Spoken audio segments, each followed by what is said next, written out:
Hello. Welcome to this module discussing how to prepare the Focal One for a customer-centered, tailored test drive. By the end of this module, you will learn the system components and accessories required to deliver a world-class test drive. Next, you'll understand the steps to preparing the system to deliver a test drive to a customer, including the fusion process.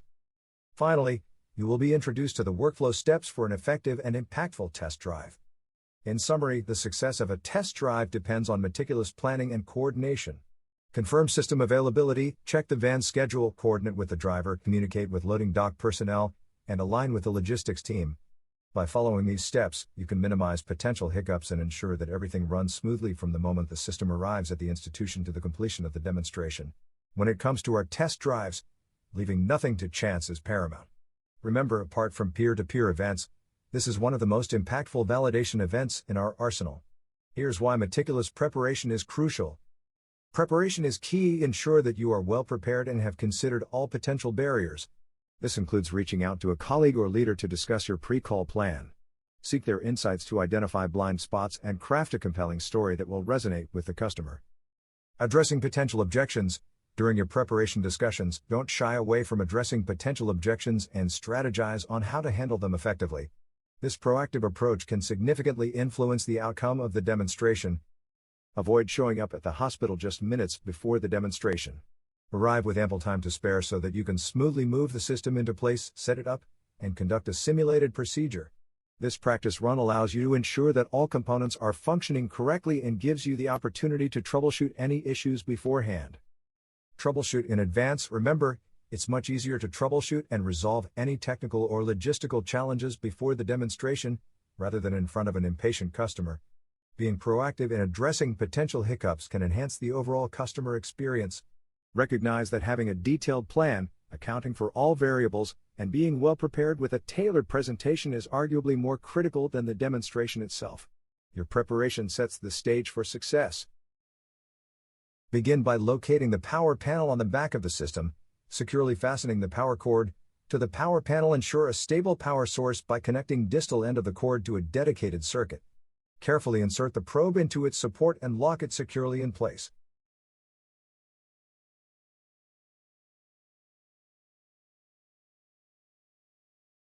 Next, connect the two ultrasound connectors on the side of the system. Press the green LED button on the front while double-checking that the emergency stop is not activated. Slide the working tables into their designated positions. The system password is Mobla123. Put the gallo up into position. You'll use generic patient information to populate the required fields. Additionally, it's important to note the Universal Focal Pack code, which is 223 Yankee Tango 5 November 5. Begin by carefully removing the probe cover. This step is essential to access the probe for balloon installation. Remove the cover from proximal to distal, rotating the proximal end of the probe protector up and angled towards the transducer. Take great care to not touch or damage the transducer. To reattach the probe, place the cover on the distal end of the probe first and use a pole vault-like maneuver to gently put the cover over the probe.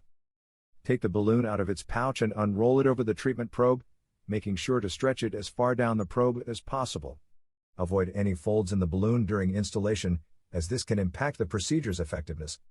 Stretch the balloon with your left hand to ensure it is properly prepared. Place 2 to 3 rubber bands at the proximal end of the balloon to securely hold it in place. This step ensures that the balloon remains in position during the procedure. Attach the ligature to the balloon, holding it with your left thumb.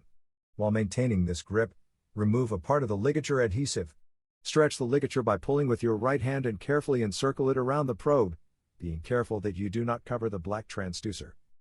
To complete the attachment of the ligature, move it slightly towards the body of the probe. At the end of the ligature, create a tab. This tab facilitates the easy removal of the ligature at the end of the treatment.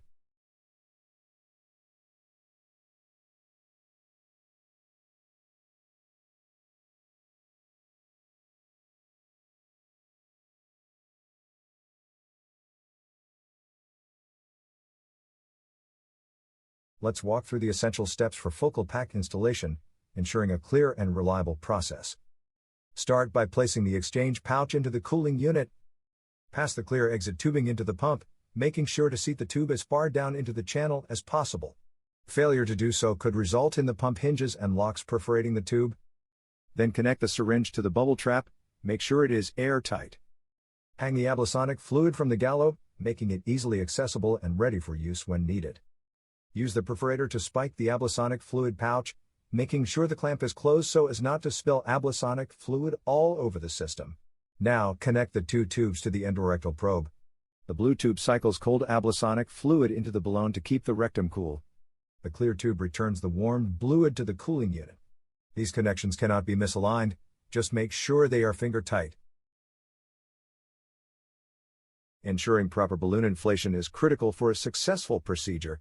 Let's break down this process step by step. Begin by unclamping the tube to fill the balloon, allowing half of the ablasonic fluid to flow into it. On the Focal One screen, select Next Step. This action aligns the system for the next stage of the procedure. Start the pump to facilitate the flow of ablasonic fluid. This ensures a consistent and controlled delivery of the fluid during the procedure. Employ the syringe to pull air from the balloon while being vigilant to ensure that the bubble trap remains filled with ablasonic fluid. Keeping the bubble trap filled is crucial for preventing any air from entering the treatment area. Use your finger to gently guide any bubbles in the circuit towards the exit. This step guarantees that the fluid circulating in the system is free from air bubbles, ensuring the procedure's accuracy.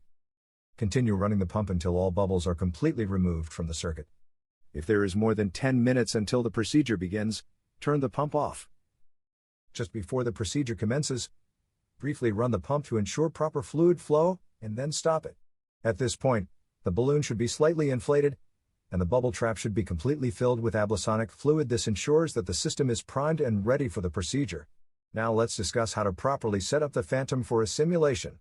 Take your time on this step and ensure the phantom is secured and in the optimal position to insert the probe.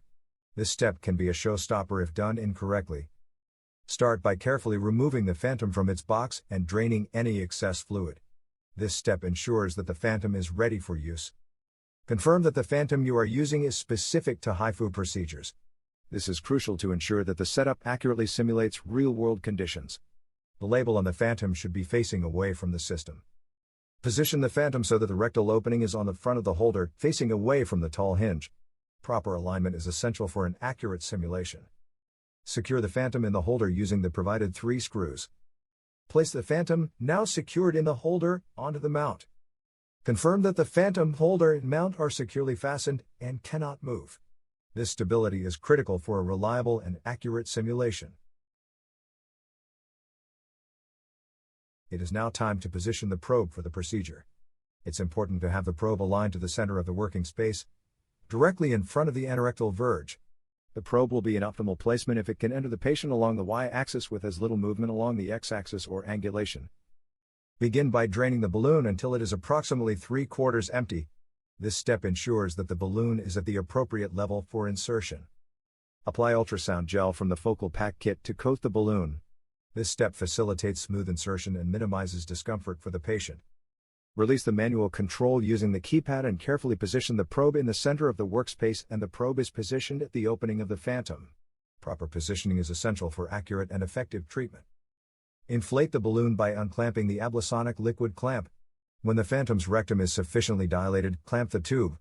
Move the probe holder forward and backward along the longitudinal axis to preview the entire prostate and ultrasound images and check for any barriers to the treatment such as gas or calcification. Place the probe in the middle of the prostate. With the help of the rotation and translation software buttons, position it to face the area to be treated.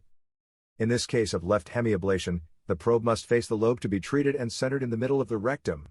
To get the probe far enough from the rectum, angle the probe holder on the anteroposterior axis and place the orange dotted line on the rectal wall. Once the probe is in the correct position, perform the prostate scanning. For this, manually place the probe above the bladder neck and select the endpoint called upper limit. Then, with the software arrow button, move the probe below the apex and select the second endpoint called lower limit. During scanning, the probe scans the prostate along the longitudinal axis between the 2 endpoints to create an ultrasound volume of the prostate. The recorded volume is displayed on 2 windows, a transversal view and a longitudinal view. The sliders on these 2 windows allow the measurement of the prostate volume. The yellow lines allow the user to scroll through the longitudinal and transverse images. The green lines are the limits of the prostate volume measurement. The area to be treated has now to be defined in longitudinal axis positioning 3 limits, a, L and U. A representing the apex is the benchmark of the treatment. Place it as close as possible to the anatomic apex. L is the lower limit of treatment, which means the first slice to be treated on the apex side. And U is the upper limit of the treatment, which means the last slice to be treated on the bladder neck side. By utilizing both the transversal and longitudinal views, this will help accurately place the slider. Once L and U are defined, the Focal One software automatically cuts the prostate into slices 1.7 mm in thickness between L and U. The area to be treated must now be defined in the transversal axis, slice by slice. First, click on Auto Detect Rectum. Make sure the orange line is directly on the rectal wall. Now select Contour Lesion. To define the target area, use the left mouse button to trace and define the contours of the target area. As you do this, you're essentially drawing or outlining the specific region of interest within the software or imaging system. It's important to place as few blue dots using the left mouse bottom as possible. Using too many dots will make it more challenging to adjust the plan. Further, it would result in a system crash if the contour loops back on itself. To save your work, close the circuit by pressing the right mouse button. After you have defined the treatment area on the first slice, the system will automatically populate the treatment area on each additional slice. To adjust the treatment area, click on the blue dots and drag the dot to a more suitable area. Use the mouse wheel to shift the entire treatment area. When you have completed this step, the system will be ready to deliver the treatment for your test drive. Now, please review the module outlining the steps to complete the fusion process before the customer comes into the demonstration.